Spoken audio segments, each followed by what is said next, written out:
안녕하세요. 쉬지 않는 주둥아리 히미스타입니다. 오락가락하는 기억을 저장하는 팟캐스트 쉬지 않는 주둥아리에 찾아와주신 여러분 환영합니다. 시작부터 조금 갑작스러운 얘기긴 합니다만 여러분 요즘에 사연 왜 안 보내요? 요새 많이 바빠? 하긴 나도 출퇴근하느라 많이 바빠. 다음 주에 또 마감이야. 마감 왜 이렇게 일찍 돌아오는지 모르겠어요. 예. 일 별로 없다고 10시, 5시로 계약직원 뽑아놓고 일이 이래 많아도 되는지. 사실 기존에도 사연을 보내주시는 분들이 몇 분 안 계시긴 했습니다만 요즘 들어서 제가 마음이 좀 허해서 그런지 더 뜸하신 것 같은 느낌이 들어서 그냥 한번 얘기를 해봤고요. 쉬지 않는 주둥아리에서는 늘 항상 언제나 어떤 얘기라도 다 받고 있으니까요. 저희 일상 공유라든지 생존 신고도 매주 안내를 드리잖아요. 그래서 나 살아있음 하고 짧게 보내주셔도 괜찮습니다. 네, 일단 메일이나 DM으로 보내주시는 사연은 100%다 소개를 하고 있는데요. 혹시나 익명이 필요하시면 언제든지 익명 요청이라고 써주시면 또 익명으로 소개를 해드립니다. 자, 그리고 지난주에 제가 연말정산 얘기를 하면서 전자담배 이슈 있었던 그 회사만 아직까지 원천징수 영수증을 안 보내줬다, 못 받았다 라고 말씀을 드렸었는데 제가 화요일에 아직 안 됐냐고 확인 전화를 했어요. 그랬더니 경영지원팀 사람이 아직 안 됐다.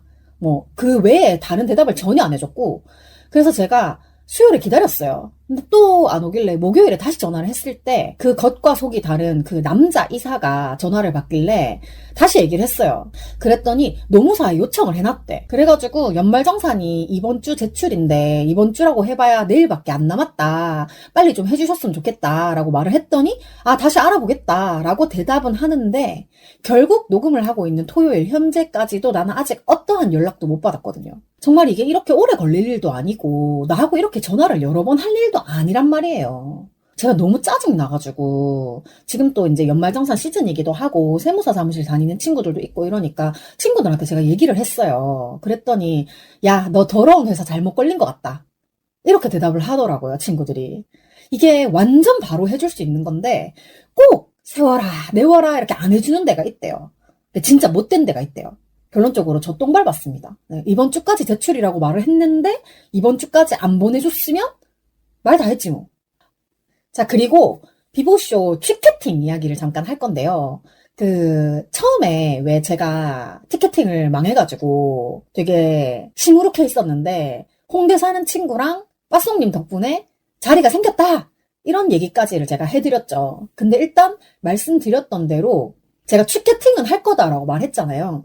그래서 새벽에 2시에 알람을 맞춰놓고 일어나서 새벽 티켓팅에 참전을 했습니다. 해가지고 완전 앞으로 쭉쭉 간 건 아니지만 아주 조금 전진했다. 네, 요 정도까지는 말씀을 드릴 수 있을 것 같습니다.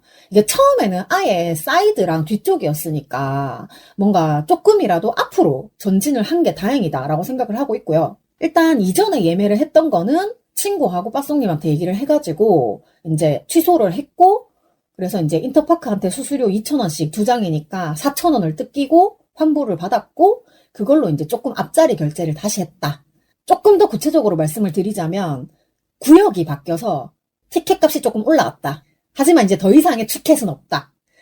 사실 그 인터파크는 예매 대기라는 시스템이 있어가지고 이 티켓팅을 매일 새벽 그 시간에 계속 할 수 있는 것도 아니거든요. 이게 예매 대기가 시작이 되면 수수료를 1,000원씩 주고 예대를 걸어 놓은 사람한테 먼저 우선적으로 배당이 되는 그런 게 있어가지고 예대가 풀리기 직전까지만 티켓이 좀 가능하다 이렇게 보거든요. 그래서 이제 저 포함 우리 갑땡이들, 우리 동갑 친구 땡땡이들은 내 자리가 있는 게 어디냐 하고 여기까지 만족하기로 했습니다. 네, 근데 그 뒤로는 티켓에 대해서 더 얘기를 안 해가지고 앞으로 더 전진한 친구가 있을 수도 있겠지만 어쨌든 그날은 그냥 여기서 만족하자 하고 정리가 됐어요. 그리고 이게 티켓 취소 수수료도 일정 기간이 지날수록 자꾸자꾸 더 비싸져요. 그래가지고 예전 같았으면 나 그렇게 수수료를 내서라도 앞으로 전진 이걸 외쳤을 텐데 이제 나는 기력도 없고 돈도 없는 낡은이다. 적당히 하자. 어차피 이게 예매되기 시작하면 티켓의 의미가 좀 없다 보니까 첫날 첫 티켓팅만 참전을 해서 얻은 티켓으로 이제는 더 이상 건드리지 않겠다라는 결론을 혼자 내렸습니다. 네, 이상입니다. 사실 또 제가 티켓팅에서 할 말이 많았듯이 티켓팅 할 때도 진짜 여러 가지 에피소드가 있었는데 그냥 한 개만 딱 얘기를 해볼게요. 지금 갑자기 제일 먼저 생각난 거. 그래서 저희가 이제 첫 번째 취캐팅 날짜에 다들 예민하잖아요. 그래서 새벽 2시에 다들 깨어 있었던 거야. 그래서 땡땡이들 모여있는 땡방에서 다 같이 우리 잘 합시다 하고 으쌰으쌰 하면서 대기를 타고 있었어요. 근데 갑자기 누가 특정 한 사람을 콕 집어가지고 A님 저는 티켓 못 잡을 것 같은데 제 것 좀 대신해주세요. 이따위 헛소리를 또 하는 거예요. 그래서 제가 또 잠깐 열이 오르다가 그 사람이 왜 제가 지난 회차에서 말했던 티켓팅에 참전할 생각이 눈꼽만큼도 없으면서 자기 자리가 없을 것 같다고 헛소리를 했던 찡찡댔던 그 사람이거든요. 아니 뭐 혹시 A랑 친하면 개인톡을 하던가 그 사람들 다 같이 열심히 잘 해봅시다 으쌰으쌰 하고 있는 도중에 나 못할 것 같으니까 네가 내 것까지 잡아줘. 그러니까 그 지목 당하신 A님도 너무 어이가 없어 하시는 거예요. 근데 저도 이게 채팅이라 가지고 순간 참았지. 정말 제가 지난번에도 얘기했지만 내 눈앞에서 그런 소리 했잖아요. 그럼 저는 진짜 멱살 잡았을 수도 있어요. 네 건 네가 알아서 해. 지금 내 것도 없어가지고 취캐팅하러 들어온 사람한테 내 것까지 잡아줘? 지금도 욕이 나올 것 같은데 어쨌든 그런 진상이 있었고 사실은 그 사람이 예전부터 세이더가 좀 감지가 됐던 사람이에요. 그 세이더가 뭔지 아시죠? 쎄한 느낌의 레이더가 감지가 됐던 사람인데 정말 이번에 티켓팅과 취캐팅을 하면서 확실하게 정말 제대로 확신을 하게 됐어요.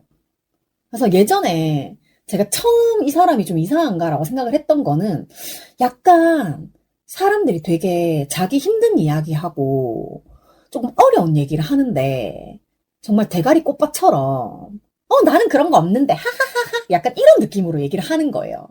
그래서 저 사람 나랑 조금 안 맞는 것 같은데 대화를 피해야겠다라고만 생각을 하고 있었는데 예전에 제가 그 엄마 얘기를 뭐 이렇게 명절 얘기하고 하다 보니까 잠깐 하게 됐는데 걷다가 대고 약간 저 새끼 미쳤어?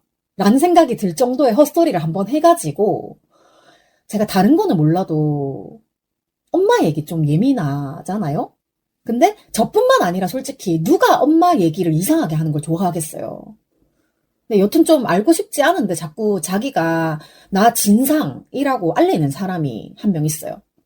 네. 그래서 이번에 또 비보쇼에 어떻게 표는 구해가지고 오는 것 같던데 안 마주쳤으면 좋겠어요. 그리고 뭐 엄마 얘기 나온 김에 그 전에 왜 방송에서 제가 엄마가 저를 임신했을 때 많이 굶고 제대로 된 음식도 못 먹고 그래가지고 내가 이렇게 못 먹는 음식이 많게 태어났나 뭐 그런 얘기를 했었잖아요. 근데 그런 얘기들 하다 보니까 내가 진짜로 너무 먹는 것만 먹고 사나 싶은 거예요. 정말 엄청 편파적이야. 내가 먹는 식재료가. 그래서 최근에 그 트위터에서 광고로 그 왜 판매용으로 선별되지 못한 조금 못생긴 못난이 채소를 판매하는 그 어글리어스라는 플랫폼이 있잖아요. 그게 되게 광고로 자주 보였는데 제가 원래는 저하고 상관없는 광고는 무조건 이 광고가 마음에 들지 않습니다. 이거 눌러가지고 지우거든요. 근데 이상하게 어글리어스는 계속 보게 되더라고요. 그리고 되게 노출 빈도가 잦았어요. 제가 그 어글리어스가 요즘에 왜 이렇게 자주 보이지라고 생각하던 찰나에 제 특친 중에 누군가가 어글리어스로 받은 채소로 밥을 잘 해먹고 있다. 이런 글을 올리셨던 게 또 생각이 났어요. 그랬는데 사실은 그 제가 좋아하는 작가님이시자 팟캐스터이신 개간홀로 밀림의 왕 짐송님께서 최근에 자연식물식을 하고 계신다는 얘기를 그 비욘세에서도 했고 밀림의 왕에서도 했나? 둘 다 비욘세에서 얘기했나? 어쨌든 간에 그 얘기를 하셨던 게 조금 생각이 나서 저도 약간 마음이 그쪽으로 기울어 가고 있던 중이었어요. 왜냐하면 솔직히 저는 굉장히 엄청난 누가 봐도 육식파였거든요. 제가 늘 항상 저를 어떻게 소개했냐면 흉폭한 육식주의자다라고 말을 할 정도로 굉장히 고기를 주로 먹었었는데 제가 이런 얘기를 하면 너 채소 잘 안 먹지? 말하잖아요. 그럼 제가 나도 좋아하는 채소가 있어 라고 말을 하면 뭔데 이래요. 그럼 막 얘기를 하는 거예요. 그러면 다들 전부 고기랑 같이 먹는 채소잖아 이렇게 얘기를 할 정도로 고기하고 히미스타는 뗄래야 뗄 수가 없는 그런 존재였고 정말 지금 생각하면 좀 끔찍한 발언이긴 한데 제가 20대 때 한창 활동이 많고 엄청 막 기력이 좋고 이럴 때 되게 많이 했던 말이 남의 살을 먹어야 기운이 난다라는 말이었어요. 그랬던 제가 그 어글리어스에 관심을 가지게 된 게, 일단은, 생김새로 판단이 되는 세상을 역으로 뒤집은 발상이 너무 신선하다고 생각을 했었고요. 그 다음에는, 이거는 아마 제가 속한 그 중거 집단의 영향일 수도 있는데, 고기가 맛있다라는 생각이 점점 줄어들고 있는 중이에요. 그렇다고 아예 안 먹는 건 아닌데, 예전만큼 엄청 맛있게 먹고 있지는 않은 것 같아요. 제가 매일같이 마시던 우유를 두유로 대체를 했던 것도 사실은 그 젖을 짜고 있는 소들이 너무 끔찍한 환경에 처해 있는 그 영상을 보고 우유 마시는 거를 좀 그만해야겠다라는 생각이 들었던 거거든요. 그래서 물론 제가 유제품을 굉장히 좋아하는 사람이었기 때문에 우유 가공품까지 바로 끊지는 못하고 있고요. 가장 소비가 많았던 마시는 우유부터 하나씩 지금 줄여보고 있는 중이긴 합니다. 그래도 항상 그 고기 없이는 조금 허전하다라고 늘 생각을 했던 제가 고기구이 대신에 두부구이를 잔뜩 해서 먹거나 최근에는 조금 한정적이기는 해도 채소가 맛있다라는 생각이 조금씩 들기 시작했어요. 안 먹던 채소도 조금씩 입에 대보기 시작하고 저 원래 당근도 안 먹었었거든요. 그 냄새가 너무 싫어가지고. 근데 요새는 채소를 사러 가면 당근은 무조건입니다. 필수입니다. 일단 색깔이 제가 좋아하는 주황색이기도 하고, 제가 생당근은 아직 못 먹지만 익힌 당근은 특유의 향이 좀 많이 사라져가지고 먹을만 하긴 하더라고요. 그래서 이제 당근, 이꼬르, 히미스타의 디폴트 식재료가 되었습니다. 그래서 제가 마루님하고 얘기를 하다가 내가 요즘 이런 식생활 루트를 좀 타고 있는 것 같아 라고 얘기를 했는데, 이제 마루님도 어글리어스에 조금 관심이 있다고 하셔가지고 일단 제가 먼저 이용을 해보고 후기를 들려드리기로 했어요. 근데 정말 제가 매번 채소를 살 때도 생각을 하는 건데 1인 가구한테는 저렴한 소량 채소라는 게 꼭 필요한 것 같습니다. 근데 저렴한 가격이랑 소량이라는 이 두 가지를 다 만족시키는 경우가 잘 없는 것 같아요. 그래서 다시 그 자연식물식에 대한 얘기로 좀 돌아오자면, 조금 오버해가지고 제가 서울로 이사 오고 나서 짐 정리가 하나도 안 됐을 때 이제 뭔가 밥을 본격적으로 해먹기가 좀 어려우니까 언니가 밥을 사주거나 아니면 제가 나가서 사 먹거나 하는 날을 제외하고는 집안에서는 거의 조리하지 않고 먹을 수 있는 채소라든지 뭐 과일이나 이런 거 위주로 많이 먹고 살았거든요. 그래서 한 달 정도는 넘게 그랬던 것 같은데 그때의 기억이 그렇게 나쁘지 않았어요.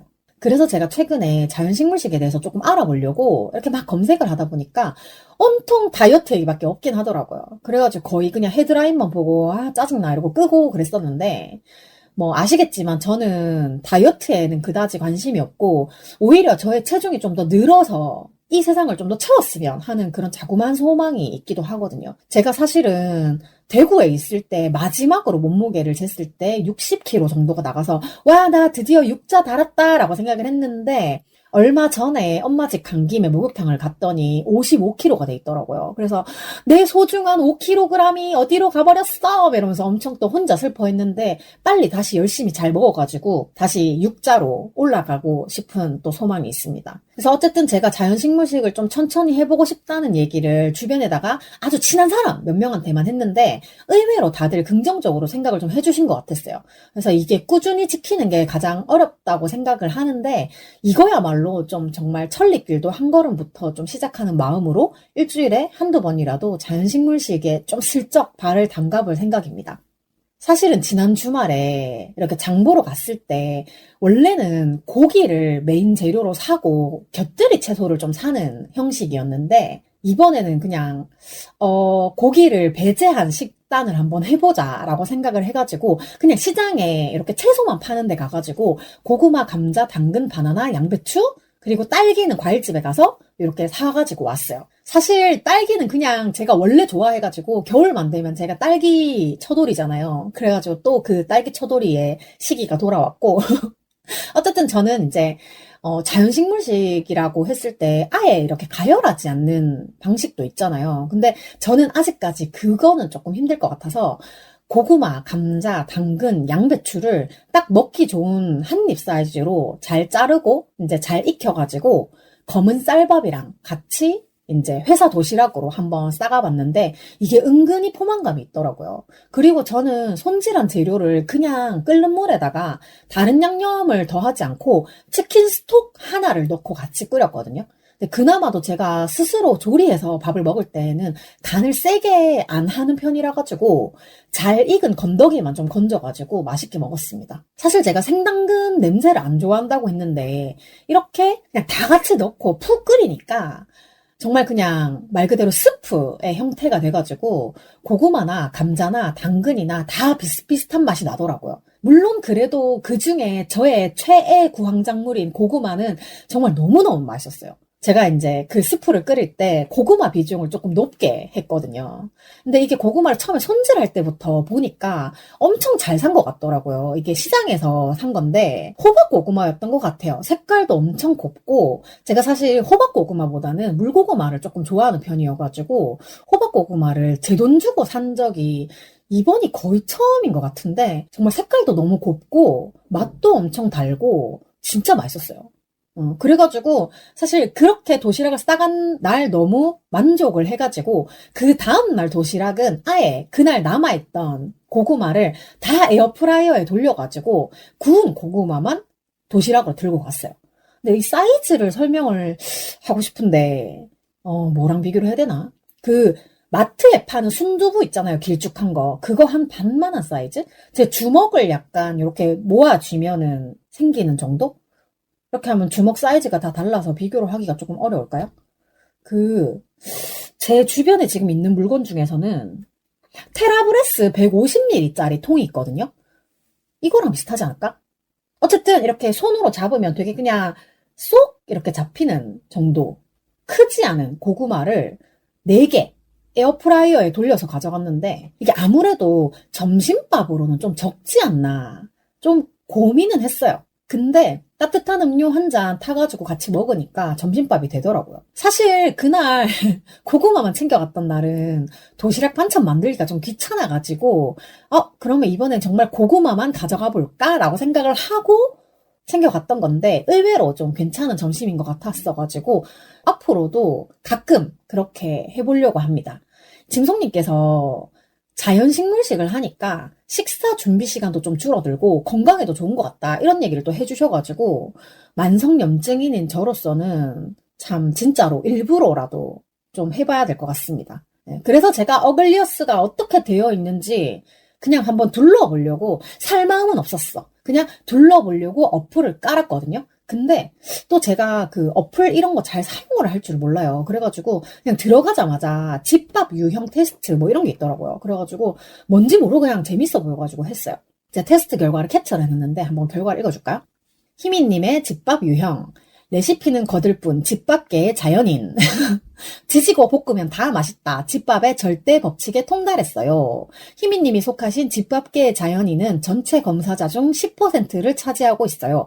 보기에 어떻든 내 입맛에 맞으면 그만. 늘 뚝딱뚝딱 손쉽게 해먹어요. 이거 지금 진짜 완전 너무 소름 끼쳤던 게 제가 요즘에 요리를 하는 방법이 진짜 이래요. 그냥 지지고 볶으면 다 먹을만하다. 약간 이런 느낌이라서 재료를 사오잖아요. 그러면 뭐 다른 사람들은 뭐 이렇게 해야 조금 더 뭐 무슨 감칠맛이 나고 이렇게 해야 조금 더 뭐를 풍미를 살릴 수 있고 이렇게 하는데 저는 일단 식재료를 다 손질부터 싹 해놓은 다음에 그냥 한꺼번에 다 볶던지 한꺼번에 다 끓이던지 네 저는 그냥 계속 오래오래 익히는 것 같아요. 그렇게 해가지고 그냥 재료만 다 익으면 그냥 먹는 것 같아요. 희민님의 집밥 숙련도 45%, 근면성실 집밥너, 거의 매일 빠짐없이 끼니를 차려 먹어요. 요리가 손에 익어 뚝딱뚝딱 빠르게 만들어요. 이거거든요. 집에서 밥을 많이 해 먹다 보니까, 재료 손질하는 것도 되게 그냥, 뭐, 남들이 봤을 때는 빠르게 생각을 안 할 수도 있지만, 제가 생각했을 때는 그냥 내가 편한 속도로, 편한 느낌으로 재료 손질 후다다닥 하고, 그냥 진짜 말 그대로 요리가 손에 익어서 뚝딱뚝딱 빠르게 만들어요. 맛있게 만들어요가 아니라 빠르게 만들어요. 그래가지고 제가 퇴근하고 집에 오면 6시인데 거의 6시 반 정도 되면은 밥 준비가 다 되는 것 같아요. 손질하고 볶고 익히고 뭐 이렇게 하는 시간까지 해도 한 그 정도 되는 것 같고 근데 밥을 먹는데 한 2시간이 걸려가지고 그 다음에 희민님의 레시피 탐색 레시피 일상형 59% 요리가 익숙해 어떤 재료가 있어도 비슷한 방법으로 맛있게 해먹는 방법을 잘 알아요. 이것도 똑같은 얘기인 것 같은데 그냥 맨날 맨날 하는 거니까 어떤 재료가 있어도 비슷한 방법으로. 저는 집에서 요리할 때 거의 웍을 쓰거든요. 그러니까 웍이 깊고 뭔가 많이 가득가득 담아도 되는 거라 가지고 되게 부담 없이 네, 맨날 거의 똑같은 것 같아요. 요리하는 방법도. 웍에다가 재료 넣고 조금 익어야 되는 느낌이면 물 가득 부어가지고 물 쫄 때까지 그냥 볶고 네, 거의 그냥 비슷한 방법으로 맛있게는 잘 모르겠고 그냥 거의 비슷한 방법으로 먹을 수 있게 만드는 방법을 잘 알아요. 그 다음에 희민님의 채소 친숙도. 채소 호기심형 48%. 어떤 채소든 지지고 볶으면 그만. 낯선 채소도 딱히 두렵지 않아요. 요것도 약간 일맥상통하는 얘기인 것 같은데 제가 안 먹던 채소도 일단 지지고 볶으니까 그 특유의 향이나 냄새 같은 게 좀 이렇게 사라지면서 먹을만 해지더라고요. 그래서 사실 낯선 채소도 딱히 두렵지 않아요 라고 적혀있긴 한데 두렵습니다. 저는 아직까지 미나리나 시금치를 먹어볼 생각은 하지 않고 있어요. 그래서 저는 사실 어글리어스에서 그냥 랜덤으로 보내주면 다 먹어볼 심산이었어요. 근데 한번 도전을 해봤는데 아니면 그때 제외를 하면 되니까. 그래서 낯선 채소도 딱히 두렵지 않아요는 아니지만 도전을 해볼 의향은 있다. 그래서 이건 이제 테스트를 다 하고 나면 마지막에 진단 유형에 따른 채소 박스 추천 이렇게 해가지고 뭐 이렇게 채소 박스를 받아보세요 막 이렇게 적혀 있는데 그거 내가 캡처를 안 해놓은 거 보니까 별게 없었나 봐요. 그리고 이게 어글리어스에 처음에 가입할 때 그 가입 정보 같은 거를 입력을 하는데 거기에서 이제 비선호하는 식재료를 뭐 이렇게 체크를 할 수 있는 게 있었던 것 같거든요. 그래서 전체 항목에서 뭔가 빼고 싶은 구성을 선택하라고 떠가지고 쭉 훑어보는데 6개인가를 제외할 수가 있더라고요. 근데 6개만 빼기에는 제가 못 먹거나 안 먹는 재료가 좀 많더라고요. 그래가지고 아까 말씀드린 것처럼 그냥 어글리어스에서 주는 대로 한번 먹어보자 라고 생각을 하고 비선호 채소를 선택을 하지 않은 채로 거기를 넘어갔어요. 근데 막상 실제로 제가 이제 첫 주문을 어젯밤에 했는데 구성을 변경할 수가 있더라고요. 그래가지고 저는 원래 포함이 되어 있던 이번 회차 구성에서 시금치만 빼고 고구마랑 목이버섯이랑 애호박을 추가를 했어요. 그렇게 어글리어스 첫 주문을 했습니다. 그리고 그 결제하기 직전이었나? 추천인 코드를 입력을 했더니 2,000원 쿠폰을 주더라고요. 사실 그때 누가 트위터에서 어글리어스 채소로 밥을 잘 해먹고 있다 그 글을 보고 나서 제가 한 며칠 지난 상태였기 때문에 누군지는 당장 생각이 안 나고 뭔가 내가 어글리어스를 지금 써보고 싶은 마음은 되게 급하고 그래가지고 그냥 트위터에다가 막 적었어요. 누가 어글리어스 쓰는 사람 있으면 추천인 번호 좀 줘봐라 라고 했더니 한 분이 추천인 코드를 적어주신 거예요. 근데 그것도 조금 웃겼던 게 제가 예전에 쉬지 않는 주둥아리에서 그 지역의 사생활 99 두유노 우충청 책자 증정 이벤트를 했었잖아요. 그때 참여를 해주셨던 저하고는 정말 일면식도 없었던 서로의 존재를 전혀 몰랐지만 아마도 두유노 우충청 검색으로 이벤트에 참여를 하셨던 그런 분이 한 분 계셨는데 그때 이벤트에 참여를 해주셨던 거를 계기로 해가지고 제가 마음대로 특친을 걸었어요. 아마 그 주소랑 연락처를 받아야 돼서 DM을 보내야 되는데 마팔이어야지 DM을 보낼 수 있었던 것 같아. 그래서 그것 때문에 마팔을 했었는데 사실 저는 그거를 하고는 싹 이렇게 불엄불을 할 예정이었어요. 딱 이렇게 헤어질 예정이었단 말이야. 근데 그분이 제 타임라인에 들어와 계시는 동안에 너무 위화감이 없는 거야. 이게 취향이 완전 똑같지는 않은데 그렇다고 되게 거슬리는 부분도 없었어요. 되게 자연스러웠어. 그래가지고 안 끊고 그냥 놔둔 거야. 근데 그분이 어글리어스 추천 코드를 보내주셨고 너무 감사하게도 그 추천 코드를 입력을 하니까 2,000원 쿠폰이 와서 할인을 받았습니다. 그래서 정말 굉장히 자연스럽게 특친으로서 그동안 대화 한마디 없이 그렇게 이제 되게 자연스럽게 잘 지내고 있었는데 아마 그때도 두유노 우충청 후기까지 되게 잘 적어주셨던 것 같아가지고 되게 감사했던 것 같거든요. 근데 또 이제 추천인 코드를 입력하면 저도 2,000원을 받고 그분도 2,000원을 받고 그런 건가 봐요.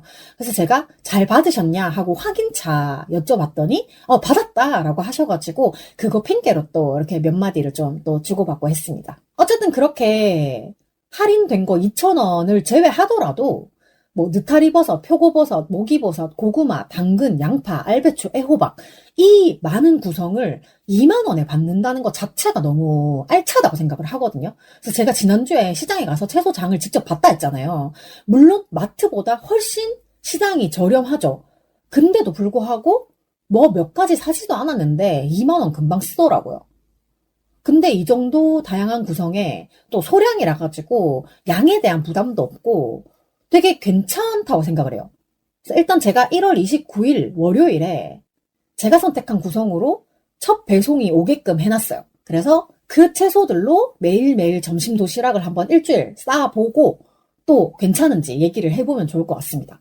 제가 사실 지금 정열 때도 해피몬데이에서 정기 구독을 하고 있는데 식재료까지 이렇게 정기 구독을 하게 되면 뭔가 제 삶이 좀 루틴화 되는 것은 아닌가 하고 이제 계획형 제2인간 희미가 속으로 굉장히 뿌듯해하고 있습니다. 근데 제가 친언니한테도 얘기했는데 저 요즘에 굉장히 비계획적, 굉장히 충동적으로 살아가고 있어가지고 야, 피 다 됐네 이런 얘기를 했어요. 그래서 계획을 해도 내 마음대로 안 되는 게 되게 많더라고요. 여튼 그렇게 계획적인 어글리어스 첫 주문을 했습니다. 와, 이게 계획적이라고 할 수 있나? 이것도 되게 충동적인 것 같긴 한데. 그래도 어쨌든 제가 트위터에서 어글리어스를 지켜본 기간이 조금 있기 때문에 계획적이었다라고 얘기를 하고 싶네요. 네.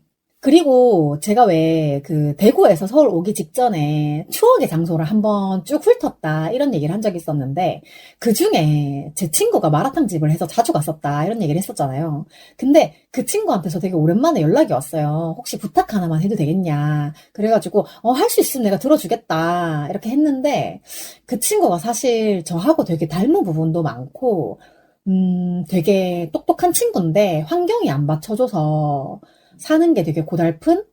네, 그냥 뭐 설명하기가 저 같은 친구가 하나 있어요. 그래가지고 들어보고 내가 해줄 수 있는 거면 무조건 해주겠다. 이렇게 생각을 하고 뭔지 물어봤어요. 그랬더니 이제 이 친구가 학습지 쪽에서 일을 하게 됐는데 교사는 아니고 그냥 뭐 예비 가입자 모집 그런 건가 봐요. 애 있는 집 엄마들한테 애들 학습 검사 뭐 이런 걸 해주고 뭐 말 그대로 이제 고객 유치를 하는 거죠. 근데 그런 일을 시작을 했다는데 나는 애가 없잖아. 그러니까 친구 입장에서도 부탁을 하기가 되게 조금 미안했나 봐. 힘이 주변에는 이렇게 할 사람이 없겠지 이렇게 하고 조심스럽게 물어봤는데 나는 솔직히 맞아요. 제 주변에는 다 비혼이어가지고 소개를 해줄 사람도 없을 뿐더러 제가 사실 이런 걸 좀 잘 못해요. 남한테 뭐 권하는 거. 이게 내가 100% 책임질 수 있는 일이면 권하는 게 어렵지 않은데 이거는 친구 일이기 때문에 혹시 한 단계 떨어져 있는 거잖아요. 그래가지고 주변에 권하는 게 조금 어렵겠더라고요. 그래가지고 내가 소개해줄 사람은 없다. 근데 차라리 혹시 내가 할 수 있는 테스트는 없냐. 그 학습지 내가 모르는 데도 아니고 이게 무슨 말이냐 하면, 그 예전에 제가 학습지 교사를 잠깐 했었는데, 그 그룹 계열이더라고요. 그래가지고 내가 아는 척도 되게 많이 하고 이랬는데, 어쨌든 저는 내가 너한테 뭐라도 조금이라도 도움이 되고 싶기는 한데, 애 있는 집을 소개해주는 거는 조금 어려우니까, 내가 할 수 있는 게 있으면 해주겠다. 이렇게 말을 했더니 친구가 생각을 좀 해보더라고요. 그래서 살짝 가짜로 초등학교 딸아이가 있는 엄마로 변신을 했습니다. 그러니까 애 이름을 뭘로 할까 생각을 하다가 성은이 너무 티나잖아. 김숙 너무 티나잖아. 그래가지고 요즘 세대에 굉장히 많이 있을 법한 채원이로 제 마음속에 지금 송은이, 김숙 다음으로 채원이가 가득하기 때문에 이름을 채원이로 정해가지고 테스트를 한번 해봤습니다. 그래서 원래는 이거를 자녀가 해야 되는 건데 제가 엄마 역할도 하고 자녀 역할도 해서 제가 이제 채원이가 돼가지고 테스트를 했습니다. 아니 근데 이거 테스트를 하는데 처음에는 그냥 약간 성격이나 뭐 성향 이런 거 파악하는 문항들이 있는 것 같더라고요. 그래서 되게 쉽게 빨리 넘어갔는데 점점 이게 학습 테스트다 보니까 뒤로 갈수록 뭐 국어나 산수, 수학, 독해, 뭐 사고력 이런 문제들이 계속 나오더라고요. 그래서 저 진짜 머리가 안 돌아가가지고 산수 문제는 계산기 두들겨가지고 하고 그다음에 약간 제가 난독증 글씨를 잘 못 읽는 게 있거든요. 그래가지고 긴 글을 못 읽겠는 거예요.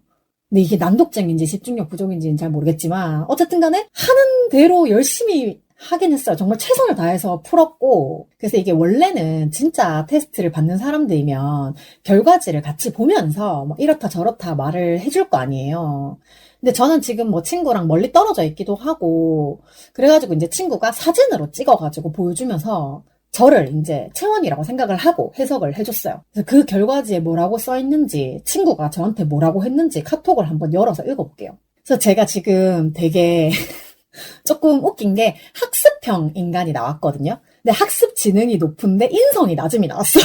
이게 뭐야 이게? 그래서 점수를 보니까 인성이 100점 만점에 46점밖에 안 되고요. 학습이 100점 만점에 73점인 거예요. 그래서 이게 해설을 보니까 말과 글을 구성하거나 맥락을 파악하는 언어 능력, 수 개념을 통한 인과관계를 인식하고 연산을 수행할 수 있는 논리 수학 능력, 도형이나 3차원 공간을 인식하고 이를 통해 문제를 해결하는 공간 지각 능력은 또래에 비해 높은 수준입니다.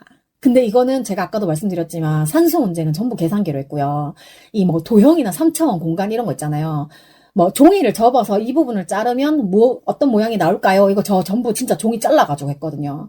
저 실제로 이거를 제 머릿속에서만 인식을 하라고 하면 절대 못해요. 제가 늘 그 얘기 하거든요. 저 되게 공간 감각 없다고. 그 입체적인 구상이 잘 안 돼요. 그래서 이거는 정말 저의 점수라기보다는 채원이의 점수입니다. 그다음에 반면 타인 이해 능력이나 대인 관계 시 적절한 행동에 대한 판단력은 비교적 부족할 수 있습니다. 이게 제가 요즘에 되게 T처럼 생활을 하고 있어서 그럴 수도 있어요. 되게 내가 피곤하면 안 하고 싶어. 약간 내가 왜 이렇게까지 해야 되지? 막 이런 생각이 너무 지배적이다 보니까 이렇게 나온 것 같아요. 맞는 것 같아요.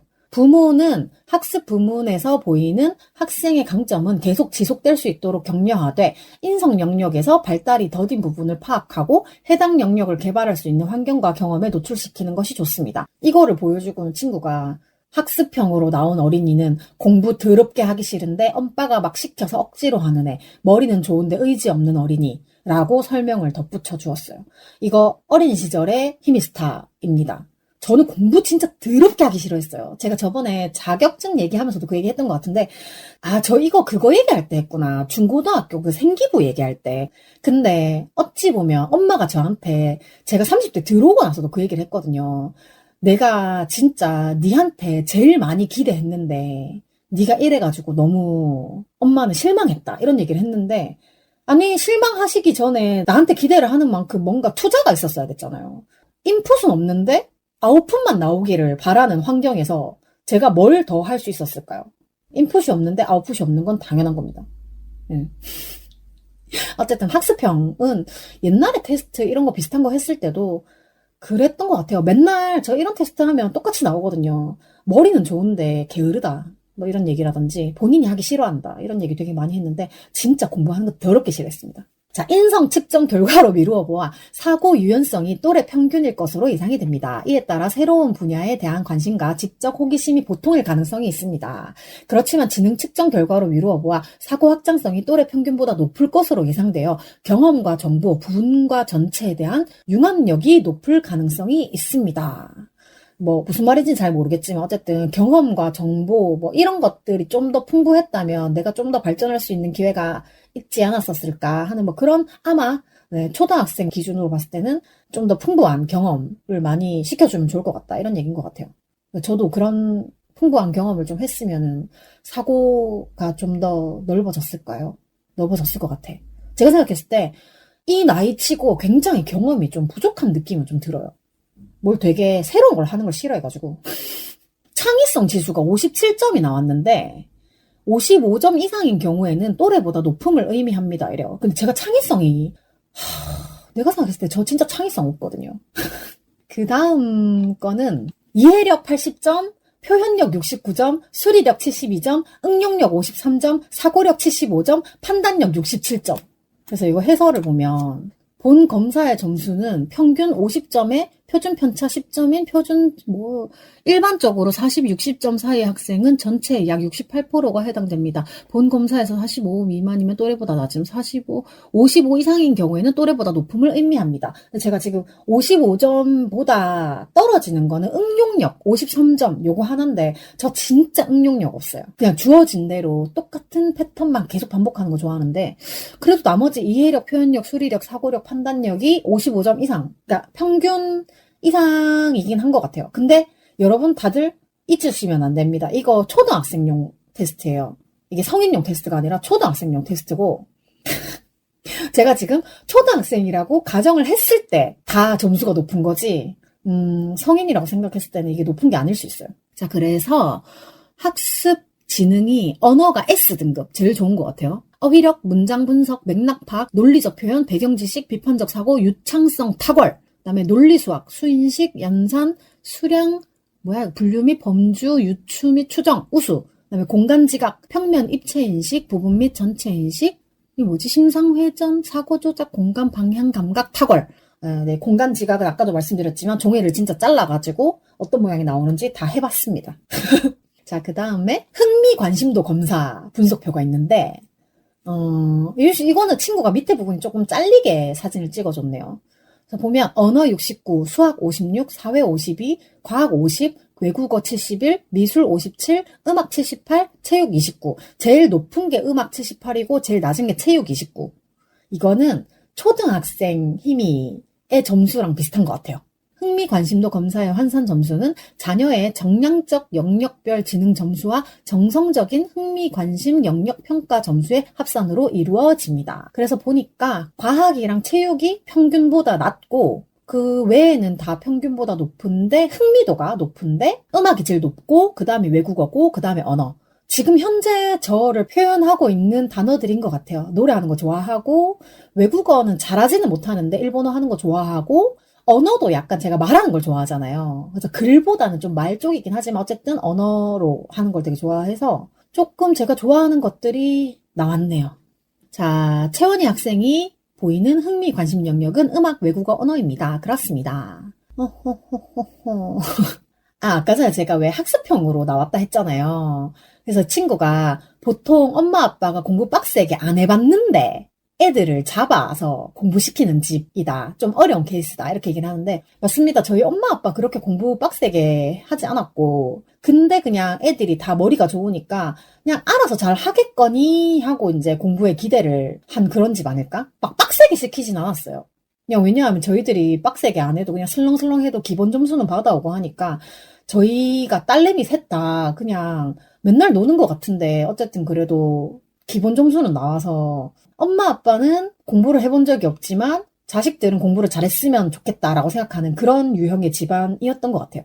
그래서 내가 어릴 때도 맨날 듣던 소리다라고 얘기를 하니까 마음을 고치는 건 진짜 오랜 시간이 걸리거든 이러면서 그런 얘기를 했습니다. 그리고 제가 아까 전에 읽다가 빠진 게 하나 있는데 이게 인성 파트인 것 같아요. 그래서 그 인성 파트의 결과지를 보여주면서 친구가 얘이 무슨 일이고 엄마 아빠를 안 사랑하네 이러는 거예요. 이게 효심 부족 이렇게 나왔거든요. 이게 공감 소통이랑 준법성이랑 성실성만 평균 이상으로 나왔고 나머지 예의, 지혜, 책임, 시민성, 자기 이해, 자기 조절, 개방성, 정서적 안정 이런 게 다 낮게 나온 거예요. 근데 맞는 것 같죠?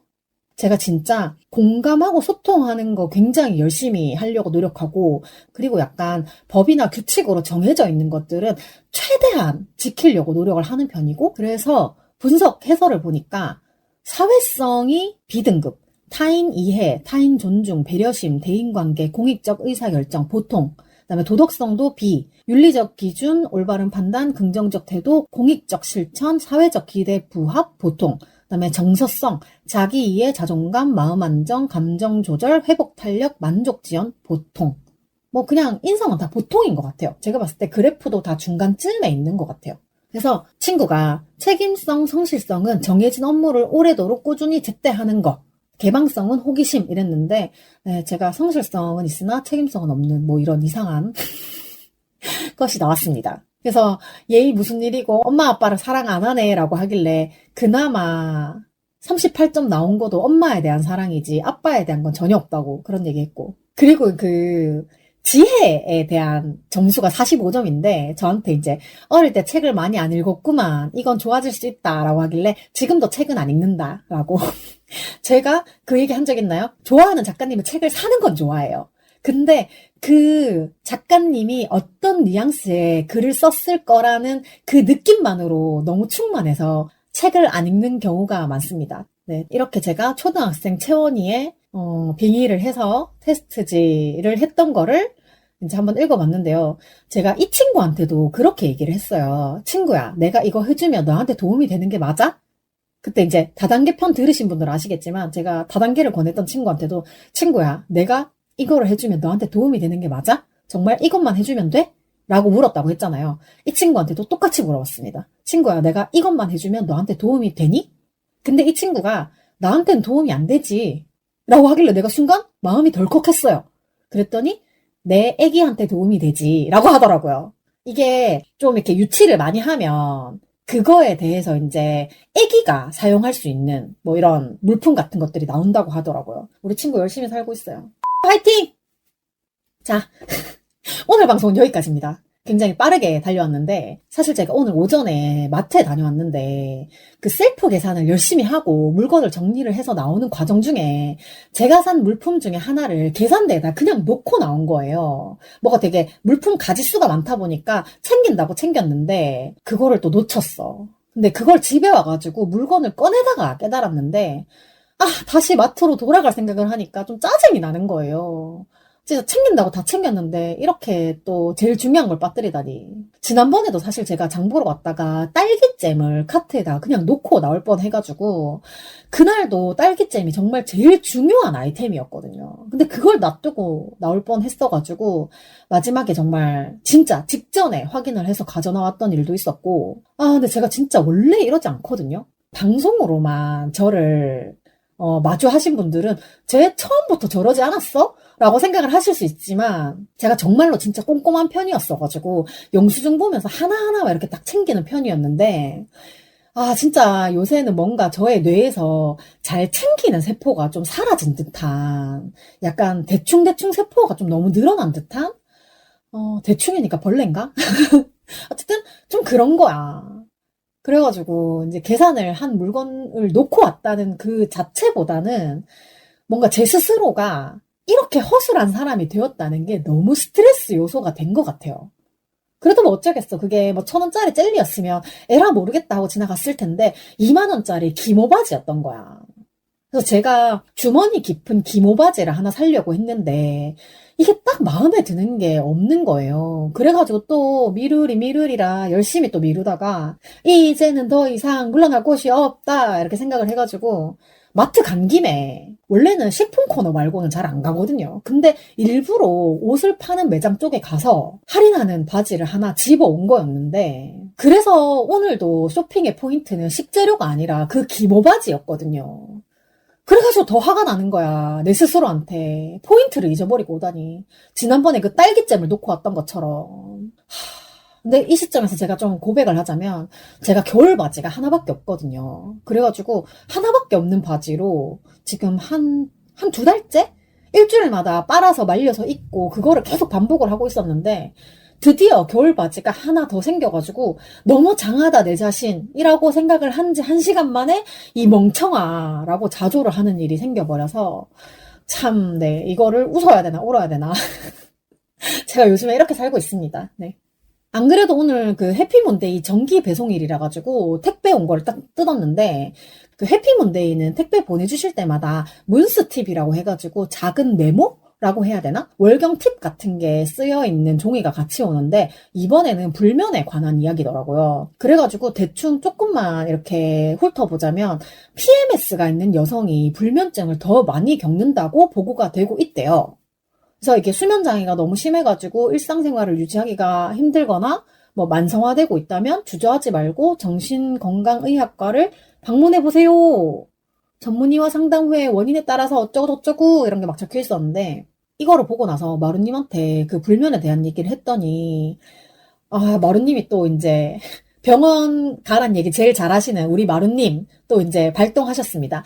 희미는 사실 이미 오래전에 정신과에 갔어야 됐는데 그 첫 정신과 경험, 그 트라우마 때문에 못 가는 거라 가지고 서울 생활이 좀 안정되면 꼭 병원에 가봤으면 좋겠다. 이런 얘기를 또 해주는 거예요.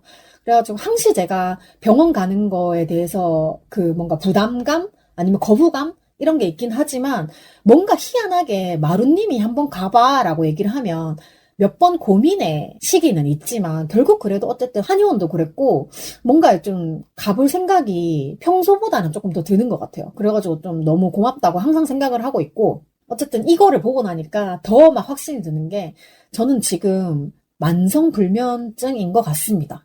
제가 원래 불면이 진짜 없었어요. 어디에 머리만 대면 자는 사람이었는데 확실히 수술 이후에 생리통은 없어지고 PMS가 심각해진 그 시기부터 불면증이 생긴 것 같아요.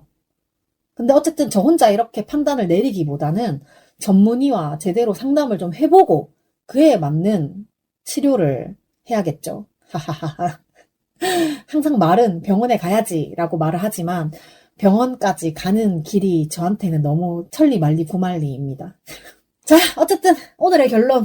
네, 지금 그 기모바지를 찾으러 왔다 갔다 해가지고 너무 피곤한 상태입니다. 지금 계속 사실은 편집은 되겠지만 계속 하품을 하고 있는 상태고요.